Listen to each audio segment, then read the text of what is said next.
Всем привет, с вами первый дубль, и мы Николай Скрябин, Анастасия Казакова, и по вашим многочисленным просьбам наш гость сегодняшний Анна Попова. Привет, Аня. Привет. Ну что, поехали. Да, давай. Начинаешь ты. Начинаю я. Поехали со стандартных вопросов. Откуда ты приехала, откуда ты родом и так далее. Да, я сама родом из села Тюбяцы Намского улуса. Я там родилась, но в школу поступила я в село Намцы, и там училась, закончила Намскую улусную гимназию, и в 2011 году поступила в Московский государственный университет печати имени Ивана Федорова. Родители, откуда они? Мои родители... У меня очень большая семья, я хочу сказать. У нас в семье... У меня 3 брата и сестренка. У нас родные? Родные, да. 5 детей. Я второй ребенок. Старший брат у меня старше меня на 1 год. Студент 5-го курса СЛФУ. Средний брат учится в Екатеринбурге. Сестренка и младший братик, они еще школьники. Вот. А родители у меня самые лучшие. Как, наверное, каждый говорит про своих родителей. Само собой. У меня мама работает директором центра досуга Айхал, это в селе Тюбяцы. А папа у меня учитель физической культуры и спорта, плюс у него еще свой военно-патриотический класс. Поэтому неудивительно, что у нас Аня такая умная, да? Потом я еще хотела бы сказать про мою любимую бабушку, которая не стала вот ровно год назад. Она очень большой вклад сделала в мое развитие, в развитие моих братьев, сестры. Она всегда жила с нами. Так получилось, что родители всегда хотели, чтобы мы получили хорошее образование, а в Тюбяцах это очень маленькое село. И когда мой брат поступил в 1 класс, он с моей бабушкой переехали в Намцы. В следующем году я поступила в 1 класс, я тоже приехала в Намцы, и до 4 класса я жила только с бабушкой. Потом с 5 по 8 класс я жила с мамой. Потом с 8 по 11 класс я жила сборная солянка с отцом. Это все было сделано для того, чтобы дети получили хорошее образование, поэтому мы все закончили музыкальную школу, занимались фольклором, научно-практическим. А комплексов не было? Почему они отдельно жили? Кстати, у тебя почему ты жила отдельно, не было ли у тебя каких-нибудь комплексов по поводу этого? Что, допустим, все дети, они с родителями, а ты с бабушкой? Нет, у меня не было никаких комплексов, потому что мои родители же часто приезжали. И они просто работали там, и у нас было хозяйство, то, что нельзя было оставлять, и стабильная работа была. Потом моему отцу предложили хорошую работу в селе Намцы, а бабушка, когда человек уже достигает определенного возраста, ему хочется возвращаться в свой родной уголочек. И бабушка захотела вернуться, а мы же не можем ее бросить, и мама с ней поехала. Но мы всегда были вместе, получается. У нас каждые выходные занимаемся лыжными гонками, вместе читаем книги. У меня средний брат, он пасут, и часто читаем, слушаем его, баян, фортепиано, все это у нас дома было. Поэтому я очень благодарна то, что я родилась в такой семье, я очень благодарна то, что у меня столько родных, братьев, сестренка, и еще одна моя цель — это в будущем помочь своим родным, получается. Хорошо. Большая дружная семья, да. Идеал прямо. Очень хороший развернутый ответ. Второй вопрос, такой философский, может быть. Кто ты? Такой вопрос. И как ты думаешь, что делает человека именно таковым, каким он является в данный момент? Ой, кто я? На этот вопрос я не могу сейчас даже ответить, потому что мне кажется, все еще в поисках себя. Мне потому что очень многое нравится, очень многим, я занималась, и сейчас в последнее время я, наоборот, начала понимать то, что когда занимаешься одним делом очень долгое время, то это все равно начинает надоедать и в тягость. Поэтому я думаю, что я все еще в поисках себя, но могу сказать, что активно, то, что организовываем мероприятия, то, что я в молодежном общественном движении Айтал, это все то, что я хочу. Но получается то, что я со школьных лет всегда была активисткой, и именно в Москве, в Айтале я как бы реализовала еще больше себя, научилась многому, а именно работе с командой, которая в Айтале есть. Отлично. Вот, кстати, будет третий вопрос по поводу iTalk. Вот, насколько я помню, я вот, как сказать-то, я-то помню, что ты вот когда пришла, да, к нам в iTalk, ты сразу стала вот, сразу взяла, как говорится, быка за рога. Да, вот расскажи, пожалуйста, о своей работе в iTalk и как у тебя появилась такая, скажем так, потребность, непотребность именно заниматься организаторской деятельностью. Знаете, я в школе вот всегда тоже была заместителем председателя детской общественной организации «Юность Якутии», ну, очень многие организации в школе. И вот во время президентской елки 2010 года, куда я попала, у нас была организована встреча с выпускниками, и туда пришла вот активистка мода iTalk. И она рассказала, что в Москве вот есть такая организация. И почему-то я вот это очень сильно запомнила, хотя я не планировала поступать в Москву. И как бы, когда я сюда приехала, я вот 1 сентября, и потом я сразу вступила в группу мода iTalk, прочитала про первое собрание, и как бы сразу туда пошла одна. Никого не знала. Там еще в то время были Аня Копырина, Оля Иванова, Николай Стручков. Я зашла, ну, типа, рассказала про себя, там, я Аня Попова, вот приехала откуда-то, хочу заниматься общественной деятельностью. Вот. А на самом деле, если вот так вот подумать, то активно вот организовывать как бы мероприятия я, наверное, начала 2,5 года назад, как бы. А так я в Италии с 1-го года. Ой, с чего я начинала, я даже сейчас не помню. Я помню, вы Зиомы активно очень организовывали. Нет, Зиомы это потом. Нет, да? нет, кстати, Не знаете, вот по-моему же с тебя и с Таней вот пошла организация Зиом, таких вот именно не просто как пьянка-гулянка, ну, потанцевали, подрались, а вот именно нормальная такая дискотека, все тихо и цивильно. Ну, вот на самом деле, когда мы вот, ну, если пройдем мне рассказывать, когда мы планировали вот первое землячество, то, естественно, я вот честно скажу, как бы у меня такая цель, как бы я понимаю, что моим родителям сложно, вот студенты учатся в центральных вузах, брат в то время учился в республиканском лицее, и как бы я не хотела их вот по экономической части как-то тревожить, и вот честно я скажу то, что я Зему рассматривала как возможность подзаработать деньги, честно я говорю, но при этом как бы очень сильно хотелось, чтобы это не была вот простая пьянка. И вот, мне кажется, первое землячество прошло очень удачно, как бы, и поэтому мы дальше вот решили провести. А сейчас я вот ни за что не возьмусь за организацию Зема. Почему? На данный момент.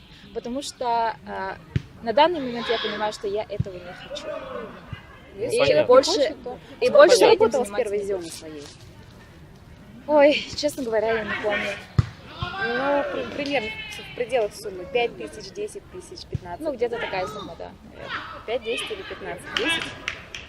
Я, честно говоря, не помню, честно говоря. Ну, грубо говоря, скажем, в пределах 15. Окей, это пусть останется. А дальше уже сами вопрос такой. подумайте. Таня Лукина, вот вместе с ней вы организовываете, и как странно, она тоже из Намцев же. Ты ее до этого знала? Я ее до этого не знала, я с Таней Лукиной познакомилась на первом курсе, когда я пришла сдавать документы для того, чтобы заполнить общежитие. Ну, для того, чтобы мне вернули деньги за общежитие, и Таня у меня что-то спросила, как бы.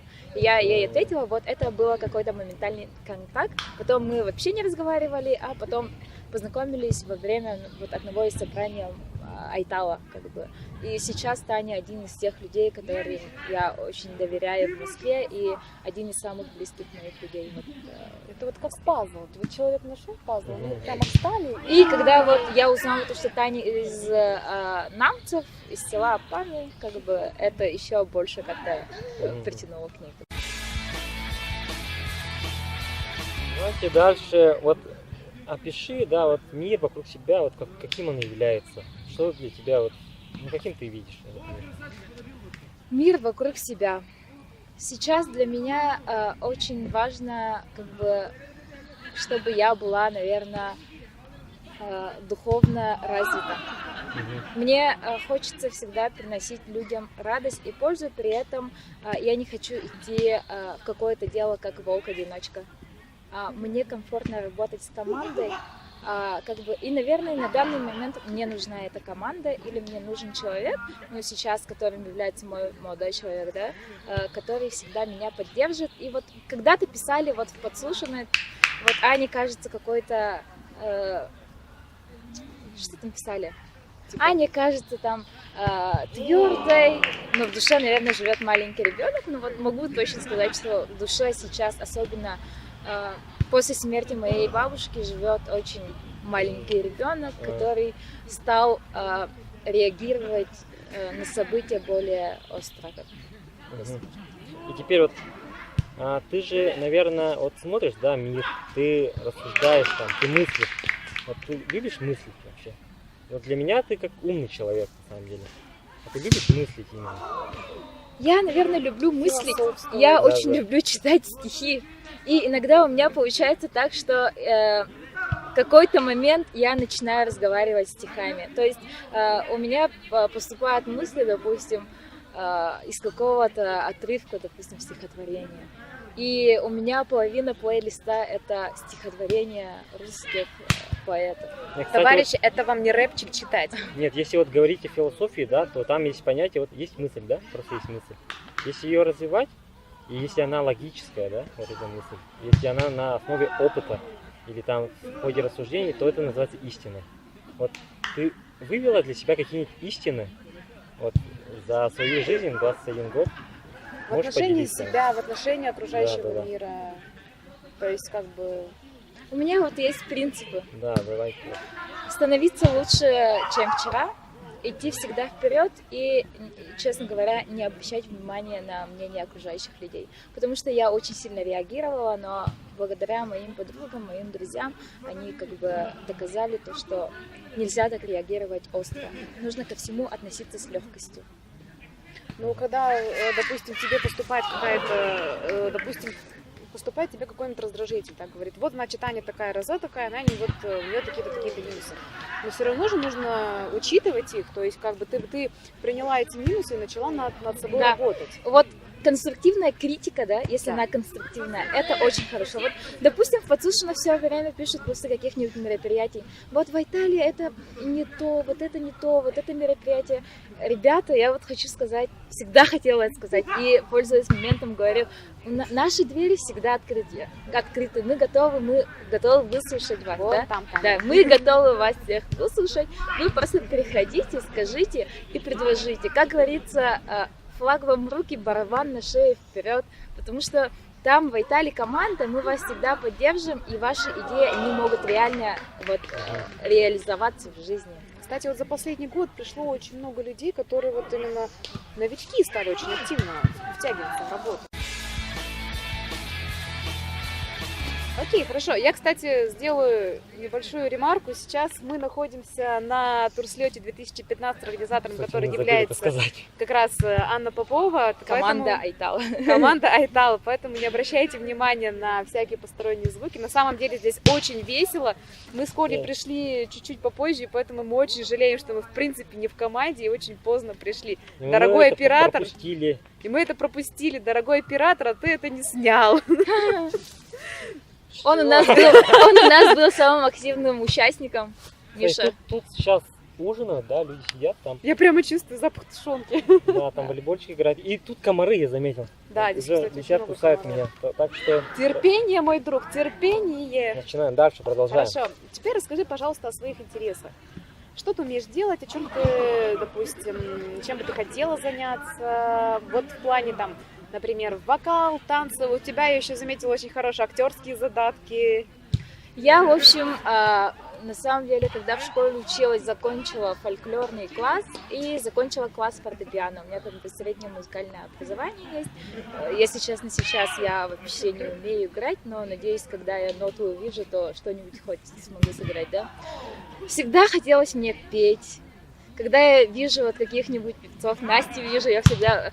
У меня уже целый, там, какую-нибудь песню я слушаю, у меня целый образ, там, на сцене себя вижу, как бы я это исполнила. Но, к сожалению, у меня нет таланта к пению. Но вот действительно я бы очень хотела заняться пением. Но в душе все равно поешь, наверное, да? Да, везде пою. В наушниках сижу, пою в общаге. Все слышат. Пока Вот. идешь до остановки, до универа, напеваешь себе песенку. Расскажи, пожалуйста, о своем увлечении биатлоном. Увлечение биатлоном. Ты, вот, кстати, это... сама на лыжах ходишь? Я хожу как любитель, не как спортсмен. Биатлон я смотрю с 2008 года. Как-то один раз я включила Россию 2, там шел этап Кубка мира в Ханты-Мансийске. Я посмотрела, как бы, и что-то меня очень сильно притянуло, что я сейчас вообще не пропускаю ни одну гонку. Я могу пропустить учебу ради вот прямого эфира. Не знала. Я большая фанатка Эмиля Хеглес, Валенса Натария, Био, Антона Шапулина. Моя самая большая любовь Магдалена Нойнер. Из-за нее вот началась моя любовь к биатлону. Считаю, что этот вид спорта такой непредсказуемый, каким непредсказуемым является мир вокруг меня. Поэтому, наверное, вот очень сильно я как бы получаю удовольствие. Вместо всяких сериалов, фильмов я всегда смотрю биатлон.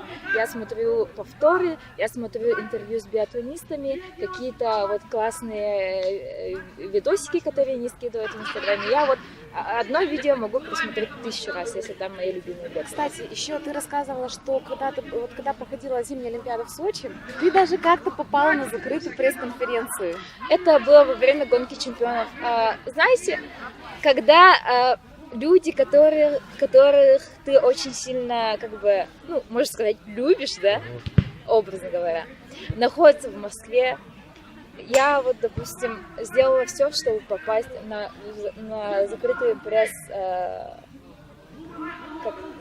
пресс-конференцию, и на еще в VIP-зону я пришла как-то очень удивительным способом.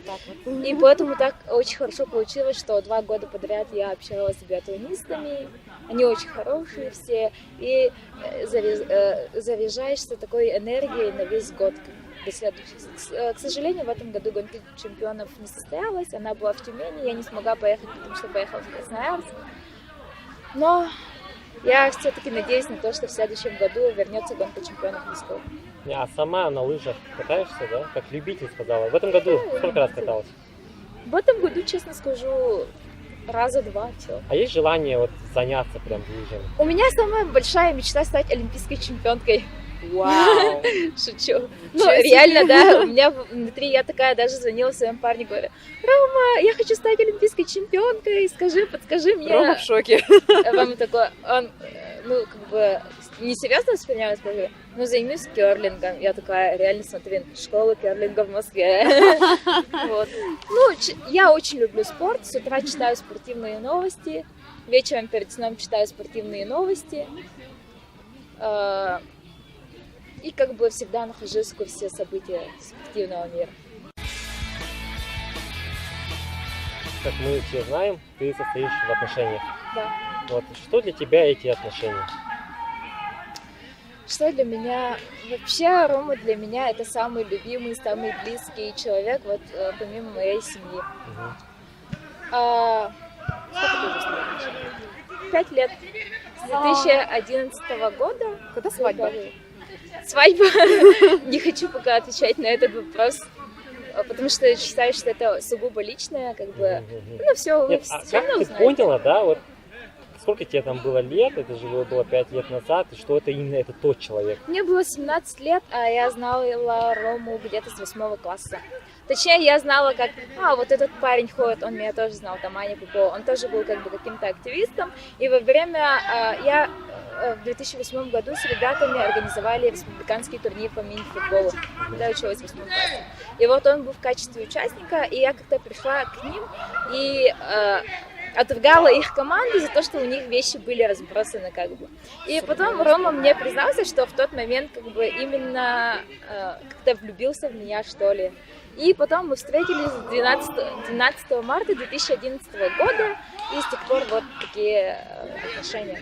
Это просто идеальная история любви. Вот как я обожаю такие. Ну, реальные честно истории. говорю, очень много сложностей из-за того, что вот отношения все-таки на расстоянии. К этому мы еще Он вернемся. влюбился в злую Аню. Аню, он всё любился, уже. которая отчитала целую команду. Он разглядел в нее этого милого ребенка и влюбился в нее. Ну, А как вот он Вот рассказывает? сейчас мы думаем, да, мы с ним очень много раз встречались, и вот каждую встречу, мы до этого не встречались, ну, как бы, вот тот парень, но каждую такую встречу мы помним от А до Я. Я не знаю, почему так, и я верю в то, что ты встречаешь своего человека, что у тебя есть свой человек, потому что 12 марта это день рождения моей подруги, его одноклассница. Я пришла туда, там было очень много парней, потому что моя подруга там единственная в классе девочка. Я зашла туда, и как-то кто-то мне мой внутренний голос подсказывал, там, смотри туда. Я посмотрела, и там Рома чистил мандаринки. Потом мне вот моя подруга Лиза сказала, слышь, там мой одноклассник про тебя спрашивал, типа, как Аня Попова, там, у нее рост, она повыше стала. И вот как-то такие отношения завязались. То есть сама судьба. Да, это... И поэтому я верю в то, что каждый встречает своего человека. Для меня Рома самый лучший, самый надежный. Он мой, вообще, моя опора, поддержка. А как вот сохранить отношения на расстоянии? Любить друг друга, понимать друг друга и прислушиваться к друг другу. Потому что на первом курсе, я честно скажу, у нас очень большие трудности были в начале, как бы. Я ревновала, он ревновал, но потом пришла какая-то вот... Мы же все-таки были 17-летние, юношеский максимализм. Потом постепенно пришло вот такое вот спокойствие и уверенность в друг друге. Но это, мне кажется, все же еще происходит от того, что вы очень сильно друг другу доверяете. Если ты доверяешь человеку, то, в принципе, вот вы ни о чем не задумываетесь, и вы верите друг другу, и ни о чем не беспокоитесь. Вот у вас получается такое полное доверие друг к другу. Полное доверие друг к другу, но иногда, конечно, я очень ревнивый человек, но стараюсь в себе это все победить. А вот что ты делаешь для того, чтобы преодолеть ревность? Я сижу и говорю, все, Аня, внутри себя, все, Аня, успокойся, ты чё? Все будет хорошо. Вот. То есть, На самом деле, на первом курсе мы очень много ссорились. Мы даже самое максимальное время, которое мы за эти 5 лет, почти 5 лет не общались, это 7 дней, 5 дней. А в остальное время мы всегда были вместе. Теперь у нас поступил вопрос от зрителей. Твой парень, что за человек, не ревнует, и есть ли теоретические шансы у других?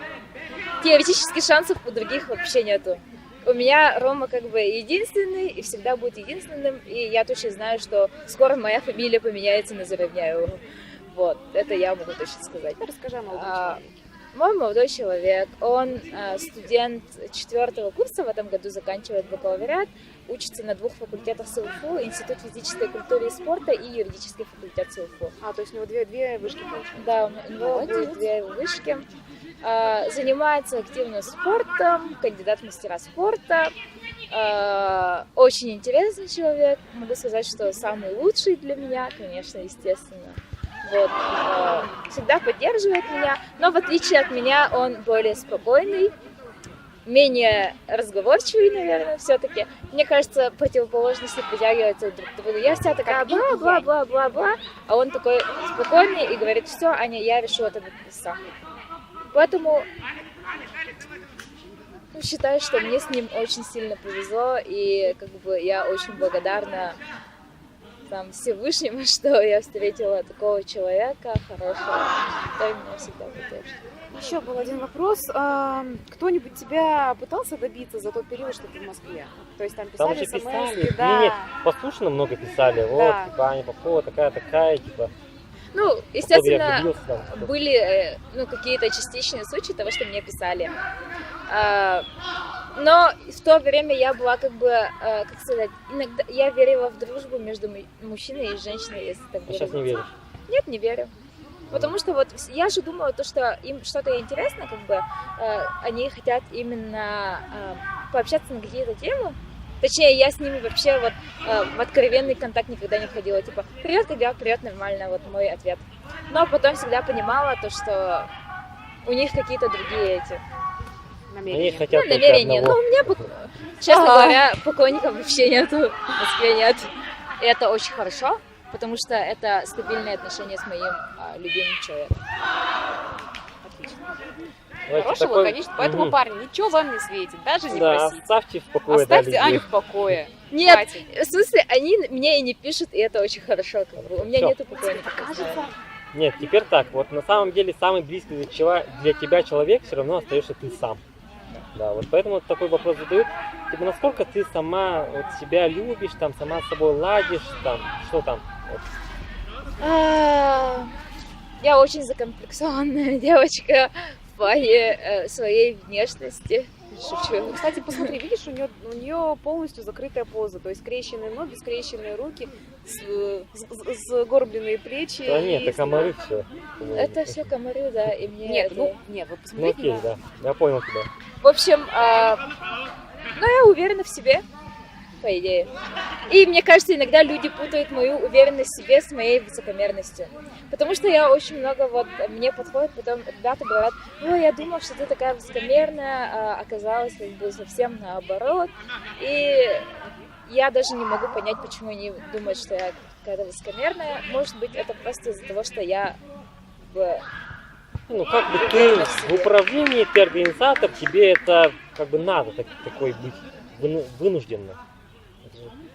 Это правильно. Нет, у нее просто создается такой образ, и поэтому человек, который это хочет именно уже образ. чем-то заниматься конкретным и плотно в Айтале, вместе с Таней, вместе с Аней какие-то проекты делать, он уже начинает вместе как бы входить в контакт, и эти рамки, они уже рушатся.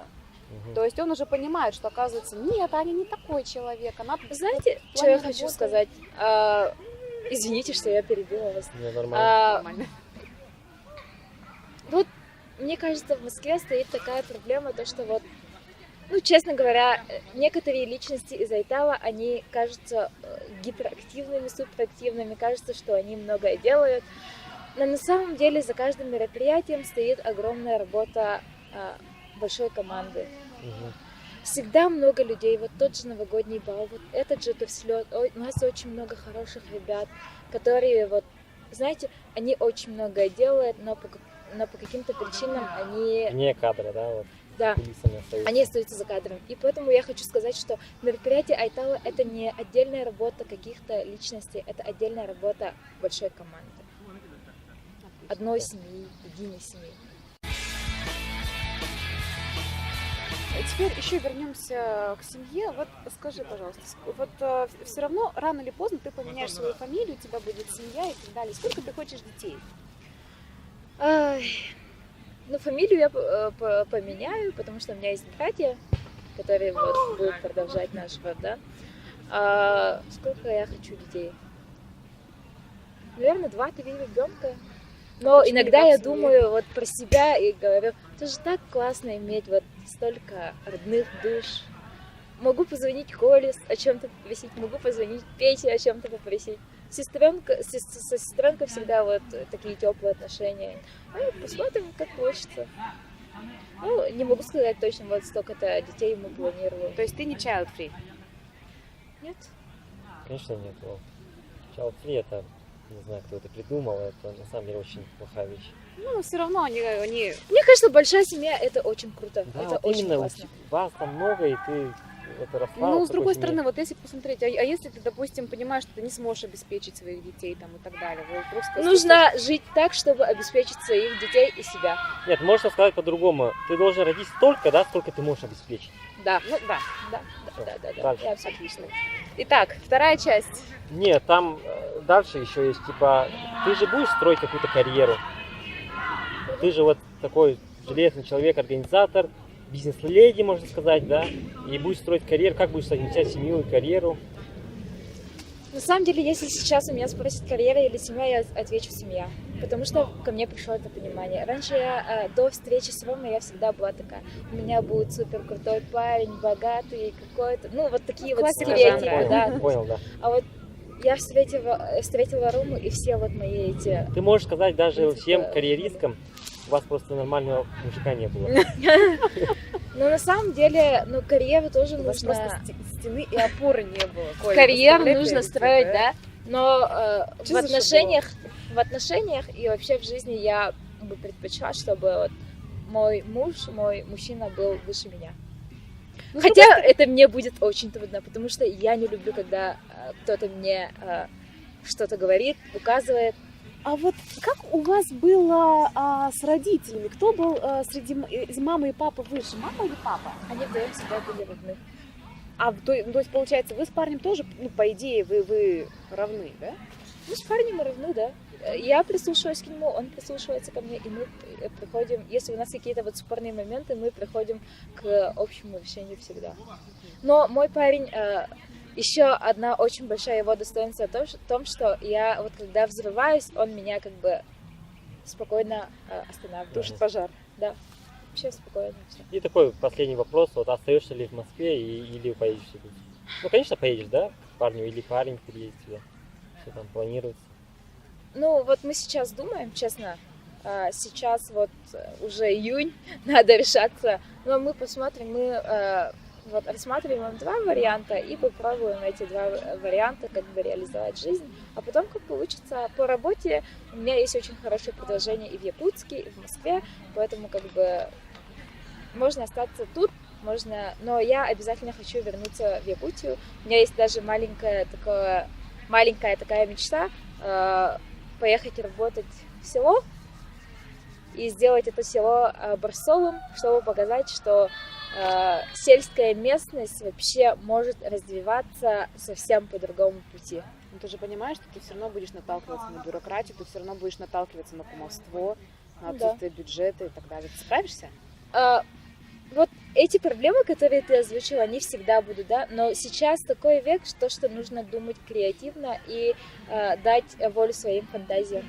Потому что я поняла, что абсолютно любые твои идеи, они могут ярко вот реализоваться в жизни. Поэтому сейчас можно рассматривать любые там идеи, фантазии свои. Ну, век сейчас тоже, такой. Плавно переходим ко второй части. Это опрос, просто такой английский. Вот.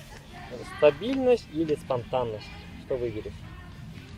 Сейчас спонтанность Вот стакан наполовину пуст или наполовину полон? полон. Вот когда мы можем увидеть тебя на обложке журнала Playboy? Никогда. Какой хочешь выучить иностранный язык? Испанский. Оценишь по шкале от 1 до 10 свою красоту. 4. Какое обычно у тебя утром настроение? Хорошо. Сколько стоит липофилинг губ? Что? Что? Липофилинг губ. Это что такое? Ну, просто. Есть липосакция или есть липофилинг? Не знаю, честно. Окей. Какая часть тела привлекает мужчину? Ум, если это часть тела. Не, именно часть Именно тела. часть тела. Наверное, грудь. Не знаю. Точнее, ее отсутствие. Хорошо, прыгала на парашюте? Нет. А с парашютом? Нет. Ну все. Бинго. Ну что, спасибо тебе большое, Аня. Все. На этом мы заканчиваем. Смотрите нас, ребята, каждый четверг. И, кстати, мы запустили новую рубрику. Называется она 50 на 50. Присылайте к нам на наш «Спрашивай» The First Take ваш вопрос и варианты, и мы будем оформлять их как вариант «да» или «нет». Например, я видела, как произошло то-то, то-то, то-то. Как вы думаете, это правда или нет? Поэтому мы ждем ваши вопросы. Ну, я желаю всем ребятам счастья, удачи и огромной любви, потому что любовь — это то, что окрыляет и делает человека счастливее, и, как сказать, это гарант твоего будущего. и Гарант настоящего. счастья. Гарант счастья. Да. Стабильности и спокойности. Ну все. Спокойствия. Ты, кстати, книгу напиши, как это, отношения на расстоянии, там все Мне такое. кажется, есть много пар, которые вот это... Я куплю тебе эту книгу, там, кому-нибудь подарю, короче, какой-нибудь девушке.